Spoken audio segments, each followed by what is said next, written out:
नमस्कार दोस्तों, स्वागत है आपका सागर उत्सव अकेडमी में। आज हम एक्सरसाइज 8.1 का प्रश्न क्रमांक 10 जो इसका आखिरी प्रश्न होगा उसे हल करेंगे। इसके बाद एक प्रश्न और है 11वां जो सत्य है। फ़िलहाल उसे कराने की ज़रूरत नहीं है। यदि आप कमेंट में मेरे को बोल देंगे कि सर 11वां प्रश्न भी कराएं तो मैं वो करा दूँगा, है ना।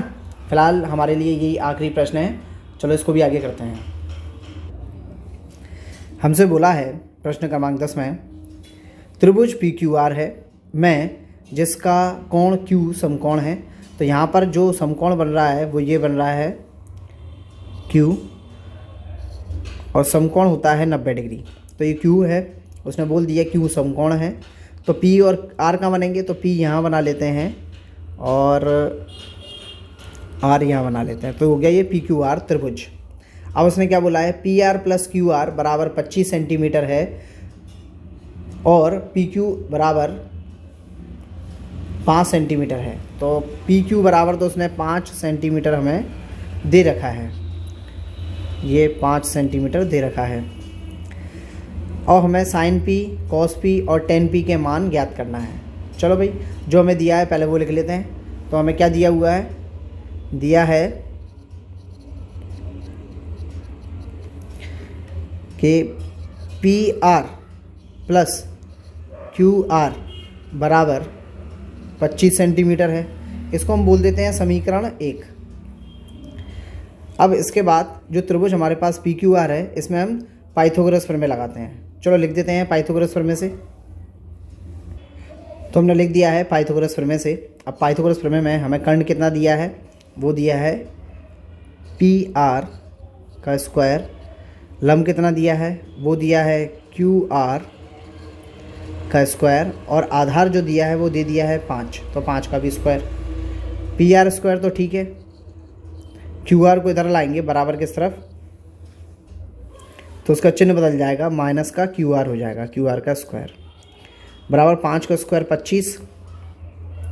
अब देखो A स्क्वायर - B स्क्वायर, तो यानी कि ये क्या बनेगा कि ये हमारा फॉर्मूला बन रहा है A स्क्वायर - B स्क्वायर। ये होता है एक बार प्लस में और एक बार माइनस में, ये। तो चलो पटक दें। तो ये बनेगा PR + QR और PR - QR, है ना। एक बार प्लस में एक बार माइनस में ले लिया, बराबर में है हमारा 25।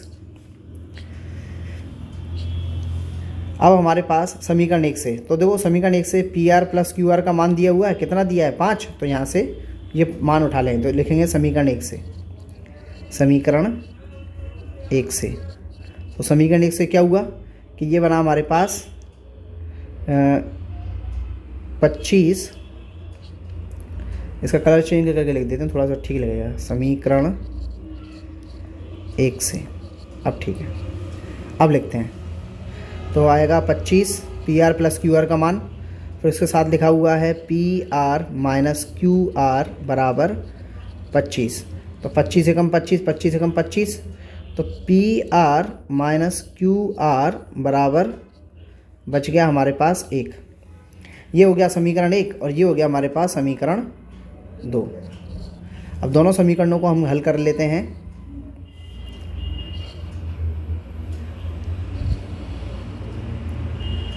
दोनों समीकरणों को हल कर लेते हैं, लिख देते हैं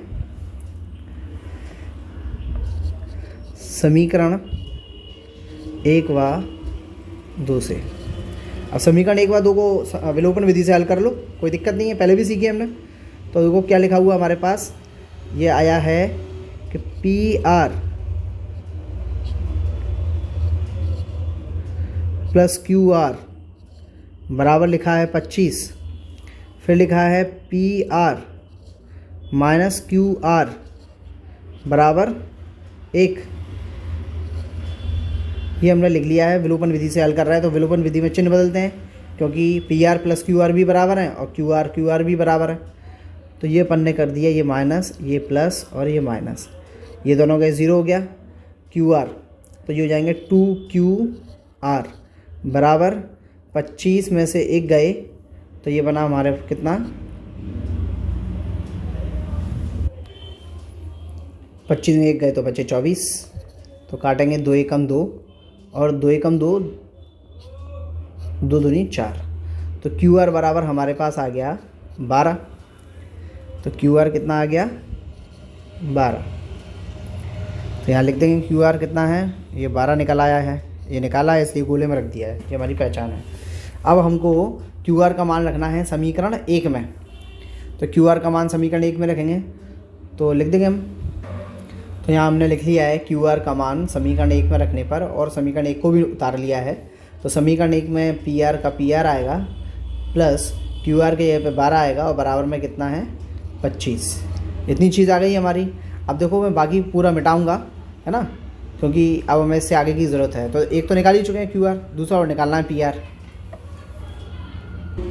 तो हमने पूरा मिटाकर एक साइड लिख लिया है। अब देखो पी आर तो वहीं की वहीं रहेगा, 25 भी वहीं की वहीं है, 12 को उठा के हम दूसरी तरफ फेंक रहे हैं तो वो माइनस का हो जाएगा। तो पी आर इक्वल टू 25 में से 12 गए तो हमारे बचे 13। तो ये आ गया हमारे पास अब पी आर, यानी कि दोनों मान निकाल लिए हमने। तो ये पी आर आ गया हमारे पास कितना 13। इसे भी गोले में रख लेंगे। तो ये चीज़ें हमारी निकल आई हैं इतना सॉल्व करने के बाद। अब हमसे पूछा क्या क्या है यहाँ पर पहले पूछा है साइन पी निकालो, कॉस पी निकालो और टेन पी निकालो। तो सबसे पहले अपन लिख लेते हैं सभी के मान लिख लेते हैं पहले। तो हमने साइन पी, कॉस पी और टेन पी के फॉर्मूले लिख लिए हैं लाल बटे कक्का के हिसाब से। पहला वाला जो होता है हमारे पास होता है साइन, तो ये हमने साइन का मान लिख लिया। तो एल मतलब लंब, के मतलब कर्ण, तो ये लिखा हुआ है। दूसरा है हमारा कॉस का, तो कॉस का भी लिख लिया हमने। ए मतलब आधार, के मतलब कर्ण, तो लिखा हुआ आधार बटे कर्ण। और तीसरा वाला होता है हमारा टेन का, तो टेन का भी लिखा है एल मतलब लंब और ए मतलब आधार, तो वो भी हमने लिखा हुआ है। तो तीनों मान हमने लिख लिए हैं, बस कुछ नहीं है, बस में सारे मान पटकना है और हमारा आंसर आएगा इसके बाद। तो साइन पी, तो पहले इसमें लंब हमारे पास कितना है 12, कर्ण कितना है 13, तो ये है हमारे पास साइन पी, पहला आंसर। दूसरा, ये पहला आंसर। दूसरा बोला है, क्या बोला है कि आधार कितना है 5 और कर्ण कितना है 13, ये दूसरा आंसर हो गया हमारे पास कॉस पी का। और तीसरा आंसर देखें कि वो है लंब और आधार, तो लंब है हमारा 12 और आधार है 5, ये हमारा निकल आया 10p। तो तीनों आंसर निकल आए हमारे पास।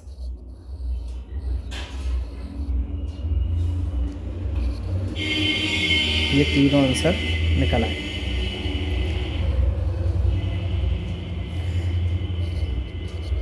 और इसी के साथ साथ प्रश्न क्रमांक 10 भी समाप्त हुआ और 8.1 भी समाप्त हुई। अगले टर्न पर यानी अगली वीडियो में जो हम मिलेंगे उसके 8.2 के बेसिक के साथ मिलेंगे।